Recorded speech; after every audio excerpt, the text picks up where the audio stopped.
Hello అందరూ ఎలా ఉన్నారండి? బాగున్నారండి? నేనైతే చాలా బాగున్నాను. ఈరోజు మేము త్రిమూర్తుల పూజ అనేది చేసుకుంటున్నాం ఇంట్లో. దీనికి మేము ఎట్లా చేసుకుంటున్నాం ఏంటనే స్టెప్ బై స్టెప్ చేసుకుంటాను.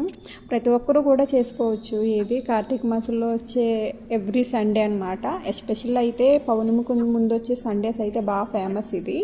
మా సైడ్ అంతా ఇదే చేస్తాము. కుదరని వాళ్ళు మాత్రం మిగిలిన సండేస్ చేస్తారనమాట. ఫస్ట్ దేవుడి మూల పక్కన కానీ దేవుడి మూలను కానీ ప్లేస్ ఉంటే అక్కడ సెట్ చేసుకోవాలన్నమాట. పీఠం పెట్టుకొని పీఠాన్ని కూడా మంచిగా పసుపు బొట్లు అన్నీ పెట్టుకొని తర్వాత కింద బియ్యం పోసుకొని బియ్యం మీద త్రిమూర్తుల వారి ఫోటో పెట్టాలన్నమాట. త్రిమూర్తుల కరికి కావాల్సిన మెయిన్ అయితే మర్రాకులు అండి. మర్రాకులు ఇంకా గంజాయి ఈ రెండే మెయిన్. ప్రసాదం కూడా వడపప్పు చలివిడే అనమాట. పెద్దగా ప్రసాదాలు కూడా చేయాల్సిన పని లేదు.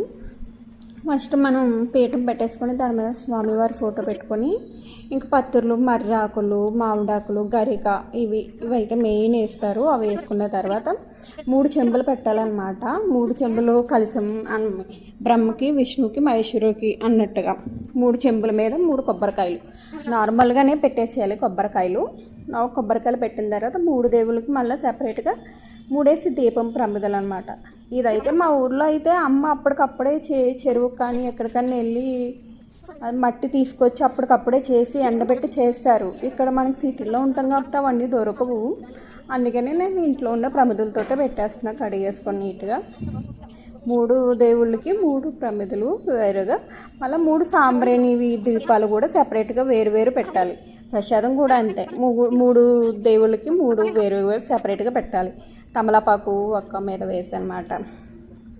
తర్వాత ఇట్లా అంతా మంచిగా నీట్గా సెట్ చేసుకున్న తర్వాత అట్టపళ్ళు చలివిడి వడపప్పు ఇట్లా దేనికి సెపరేట్గా ఏ దేవుడికి ఆ దేవుడికి మొత్తం అన్నీ సెట్ చేసుకున్న తర్వాత అప్పుడు పూజలో స్టార్ట్ చేయాలన్నమాట. మనం ఏ పూజకైనా ఫస్ట్ ఏం చేస్తాము? వినాయకుడు పూజ అవ్వకుండా మనకి ఏం పూజ అవ్వదు కదండి. అందుకని నేను కూడా ఫస్ట్ వినాయకుడికి దీపం పెట్టేసి తర్వాత ఈ నెయ్యి వేసిన దీపాలు అనేది వెలిగించేసాను 3ను. తర్వాత అటొకటి ఇటొకటి కూడా దీపం ఉంటే పెట్టుకోవచ్చు, లేకపోతే లేదు. ఇలా పెట్టిన తర్వాత మా ఆయన త్రిమూర్తుల కథ అనేది చదువుతున్నారు. ఈ బుక్ అనేది సపరేట్గా ఉంటుందండి. నాకు తెలిసి ఏ పూజ స్టోర్లో అయినా దొరుకుతుంది. త్రిమూర్తుల బుక్ అంటే ఇస్తారు వాళ్ళు. అట్లా అయిన తర్వాత పూజ అంతా చదివిన తర్వాత చాలానే కథలు ఉంటాయి ఇందులో. 4-5 వేరు కథలు ఉంటాయి అన్నమాట. అన్నీ మంచిగా చదువుకోవాలి. దేవుణ్ణి మంచిగా ఏమంటారు అది ఆహ్వానించాలన్నమాట. తర్వాత కథ అంతా అయిపోయిన తర్వాత మంగళహారతి ఇచ్చేసుకోవాలి. మంగళహారతి ఇచ్చిన తర్వాత ప్రసాదం అక్కడ ఉన్న మనం పెట్టిన దేవుడి మూల పెట్టిన ప్రసాదమే కొంచెం నోట్లో వేసుకోవాలన్నమాట.